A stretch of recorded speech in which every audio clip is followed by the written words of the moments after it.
Hello everyone, আসসালামু আলাইকুম। সবাইকে স্বাগত জানাচ্ছি ভুবনস মম চ্যানেলের নতুন একটি ভিডিওতে। আশা করি আজকের ভিডিওটি আপনাদের সবার ভালো লাগবে। মুন্সিগঞ্জে এসে তো শুধু ঘোরাঘুরির উপরেই আছি। আজকে চলে যাব সকালবেলা আলদিবাজারে মাঠা খাওয়ার জন্য। আলদিবাজারের মাঠা খুবই বিখ্যাত। তো এখন সকাল 6:30 মতো বাজে। তো আমরা দুইটা অটোরিকশা নিচ্ছি। দুইটা অটোরিকশাতে করে আমরা সবাই চলে যাব। ছোট অটোরিকশাটাতে আমি, আমার ছেলে আর আমার হাজব্যান্ড এই তিনজন বসছি, আর বড় অটোরিকশাটাতে সবাই মিলে বসছে। আমার ছেলে, তাইন, তারপরে মিশুক, ওরা কিন্তু রাত্র 3টা পর্যন্ত জাগনা ছিল। তিনজন একসাথে ঘুমাইছে আর অনেক রাত পর্যন্ত ওরা খেলাধুলা করছে, অনেক মজা করছে। তো সকালবেলা তো বিভোর ঘুম। যখনই ডাকছি যে আলদিবাজারে যাব মাঠা খাওয়ার জন্য, ওরা কিন্তু চট করে উঠে গেছে। আর এই শীতের সকালেই আমরা কিন্তু সবাই এই যে বের হয়ে গেছি। আর আলদিবাজারে যাওয়ার এই রাস্তাটা কিন্তু অসম্ভব সুন্দর ছিল, খুবই সুন্দর। দুই পাশে আলু ক্ষেত, কিন্তু আলু ক্ষেতের সৌন্দর্যটা পুরোপুরি বোঝা যাচ্ছে না, কারণ আলু গাছ কিন্তু এখনও হয় নাই। তো আমরা চলে আসছি এই যে আলদিবাজারে। আর এখানে এসে তো আমি অবাক হয়ে গেছি যে এত মানুষ এই ভোরবেলা চলে আসে শুধুমাত্র এই মাঠা খাওয়ার জন্য। আসলে আমি মুন্সিগঞ্জের মেয়ে, কিন্তু তারপরেও কোনো দিন কিন্তু আসি নাই, এই ফার্স্ট আসছি। তো আজকে আমার ভাই নিয়ে আসছে সবাইকে। ও বলতেছে যে এই আলদিবাজারের মাঠা খুব টেস্ট, চলো তোমাদের সবাইকে নিয়ে যাই। তো এজন্যই আসা। আর এই যে এখন কিন্তু আমরা সবাই ছানা খাচ্ছি।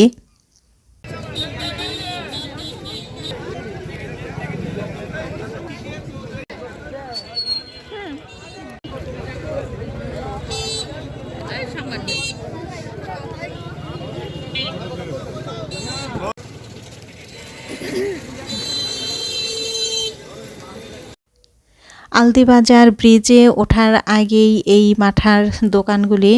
তো মাঠার দোকানের সামনে আমরা দাঁড়িয়ে ছানা খেলাম। ছানাটা খুবই টেস্ট ছিল। তো ছানা খেয়ে এরপরে কিন্তু আমরা ব্রিজের উপরে মাঠা নিয়ে চলে আসি। তো ব্রিজের উপরে এখানে দাঁড়িয়ে দাঁড়িয়ে ব্রিজের চারিদিকের সৌন্দর্যটা দেখতেছিলাম, খুব ভালো লাগতেছিল। আর এই যে আমাদের মিশুক, তো খুব মজা পাচ্ছে কিন্তু ওরা এখানে এসে। আমারও কিন্তু খুব ভালো লাগতেছে। আর এই দৃশ্যটা ছিল অনেক বেশি সুন্দর। ব্রিজের উপর থেকে আমি ভিডিও করলাম। তো নৌকা দিয়ে কিন্তু মাছ ধরতেছে জেলেরা।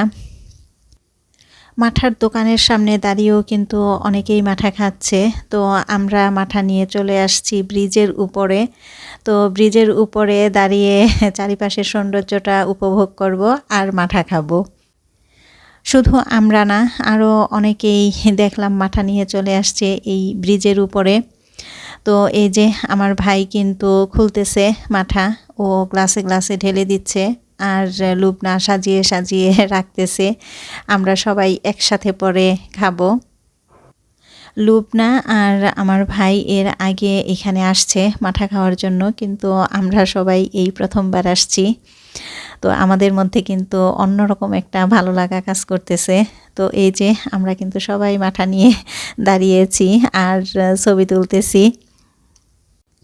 ছবি তোলা শেষ করে এই যে আমরা কিন্তু সবাই মাঠা খাচ্ছি। খুবই মজা, আসলে কি বলবো, এর আগে তো আমি কখনো খাই নাই, এখন খেয়ে বুঝতেছি খুবই মজা, খুবই মজা। আর মাঠা খেয়ে আমি বলতেছিলাম যে এত মজার মাঠা এখানে, অথচ আগে কেন কখনো আসি নাই এখানে এই মাঠা খাওয়ার জন্য। আর এই যে অনেক হুন্ডা দাঁড় করানো এখানে। তো এই হুন্ডা দিয়ে কিন্তু সবাই আসছে শুধুমাত্র এই মাঠা খাওয়ার জন্য। প্রিয় দর্শক, আপনারা যারা এই পর্যন্ত আমার ভিডিওটি দেখতেছেন ধৈর্য ধরে আর এখনও পর্যন্ত একটি লাইক দেননি ভিডিওতে, আপনাদের সবার কাছে রিকোয়েস্ট থাকবে প্লিজ আমার ভিডিওতে একটি লাইক দিয়ে দিবেন। আর আমার ভিডিওটি যদি ভালো লাগে তাহলে আমার চ্যানেলটি সাবস্ক্রাইব করে আমাকে নতুন নতুন ভিডিও বানাতে উৎসাহিত করবেন।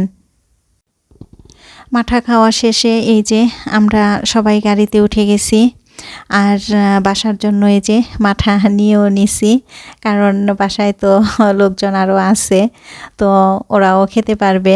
এই মজার মাঠা আমরা একা একা খাবো আর বাসায় যারা আছে তারা খাবে না, সেটা তো হয় না। তো এই জন্য আমার ভাই আবার নিয়ে নিল মাঠা। মাঠা খাওয়া শেষে আমার ভাই বলতেছে, চলো তোমাদের সবাইকে আজকে মজার একটা নাস্তা খাওয়াই। তোমরা তো সরিষার তেল দিয়ে কখনো পরোটা খাও নাই, ঘি দিয়ে ভেজে খাইছো, সয়াবিন তেল দিয়ে ভেজে খাইছো, কিন্তু সরিষার তেল দিয়ে তো কখনো পরোটা ভেজে খাও নাই। তো সরিষার তেল দিয়ে ভাজা পরোটা চলো তোমাদের সবাইকে খাওয়াবো। এই যে আমরা কিন্তু চলে আসছি রিকাবি বাজারে। তো এই রাস্তার পাশেও কিন্তু অনেক দোকান আছে, সরিষার তেল দিয়ে পরোটা ভাজতেছে আর সবাই খাচ্ছে।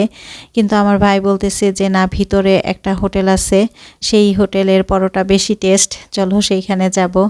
তো এই যে আমরা কিন্তু হোটেলে চলে আসছি আর যেহেতু দেখি এই যে সরিষার তেল দিয়ে পরোটা ভাজতেছে।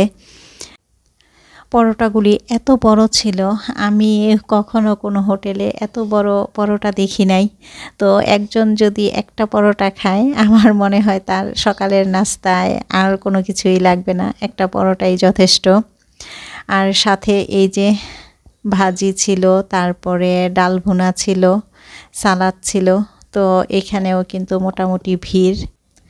আমরা তো কেউ কেউ দাঁড়িয়ে আছি, বসার জায়গা পাচ্ছিলাম না। তো আমাদের যেহেতু লোকজন বেশি, আমাদের পরোটা বেশি লাগবে, তো আমরা পরোটার অর্ডার দিয়ে পরে বাহিরে আসলাম। বাহিরটা একটু ঘুরে ফিরে দেখতেছি। আসলে এই এলাকাটা হচ্ছে মূলত মিল কারখানা দিয়ে ভরপুর। আর এই বিল্ডিংগুলি কিন্তু একেবারে সেই ব্রিটিশ আমলের বিল্ডিং। তো এগুলাই একটু দেখতেছিলাম, ভালোই লাগতেছিল, অনেক পুরানো পুরানো বিল্ডিং। এই রিকাবি বাজার এলাকাটা মূলত ধান চালের জন্য বিশেষ করে বেশি পরিচিত। ধান চালের অনেক মিল কারখানা এখানে আছে। তো পাশে কিন্তু সরিষার তেল ভাঙানোর কারখানাও দেখলাম। আর এদিকে এই যে সবাইকে পরোটা দেওয়া হয়েছে,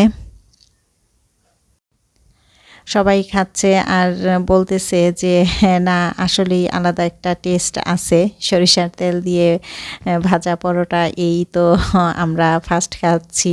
তো আমার ভাই কিন্তু এর আগেও খাইছে, ওর কাছে বেশ মজা লাগছে, ভালো লাগছে, আর সেই জন্যই কিন্তু আমাদেরকেও এখানে নিয়ে আসছে। আর বাসার জন্য পরোটা নিয়ে নিল আমার ভাই।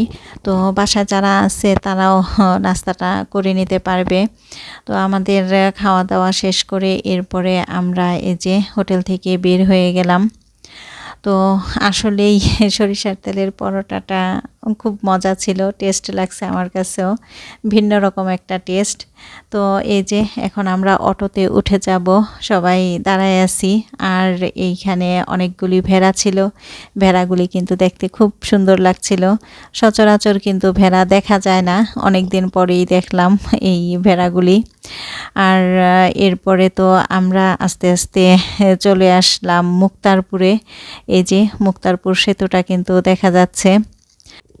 হালকা কুয়াশা আছে, কুয়াশা না থাকলে কিন্তু এই নদীর দৃশ্যটা আরও অনেক বেশি সুন্দর লাগতো।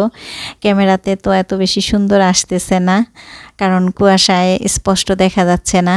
আর এই যে আমরা কিন্তু চলে আসছি আমাদের বাসার সামনে। সবাই মিলে আমরা সুন্দর একটা সকাল কাটায় আসলাম। আলদি বাজারে মাঠা খাওয়া, রিকাবি বাজারে সরিষার তেল দিয়ে পরোটা খাওয়া, আসলেই খুব মজা লাগছে। তো বাহির থেকে এসে কিন্তু সবাই একেবারে কম্বলের নিচে এসে ঢুকছে।